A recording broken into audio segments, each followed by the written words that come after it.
Le football, Marseille rate son entrée en Ligue des Champions. Et oui, les Marseillais réduits à 10 s'inclinent 2-0 sur la pelouse de Tottenham. L'OM n'aura tenu qu'une période, Jean-François Pérez. Oui, le coup d'envoi de la deuxième mi-temps n'avait été donné que depuis 2 minutes. L'OM était en confiance après un premier acte très prometteur. Trop peut-être. Un ballon de contre. Kane qui ouvre pour le Coréen Son. Bemba, dernier défenseur qui tacle le joueur plutôt que le ballon. Carton rouge logique. Marseille tiendra jusqu'au dernier quart d'heure avant de craquer sur 2 coups de tête du Brésilien Richarlison. Frustrant, rageant sans doute, mais aussi une bonne leçon pour le défenseur marseillais Eric Bailly. C'est vrai que la seconde période, dommage ce carton rouge. Après vraiment on était dans la souffrance et je pense qu'on a craqué à la fin contre cette équipe de Tottenham.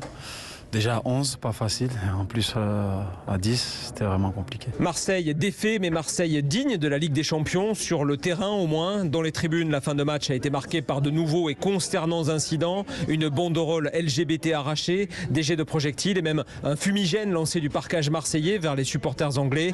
L'OM risque gros à quelques jours de la réception de Francfort. Un rendez-vous déjà redouté par les autorités. Jean-François Pérez, chef du service des sports d'Europe 1. 4 clubs français engagés aujourd'hui en Coupe d'Europe. Nantes, Rennes et Monaco en Ligue Europa, Nice en Ligue Europa Conférence. En basket, la France affrontera la Turquie samedi en 8e de finale de l'Euro. Les Bleus ont conclu la phase de groupe par une défaite face à la Slovénie 88-82. En revanche, c'est terminé en volley pour les Français. Ils n'iront pas en demi-finale du mondial, battus 3-2 face aux Italiens. Et ben voilà, un round-up complet de la scène sportive. Merci Christophe Lamar. D'ailleurs, Europe 1 Sport, n'oubliez pas, c'est tous les soirs 20h.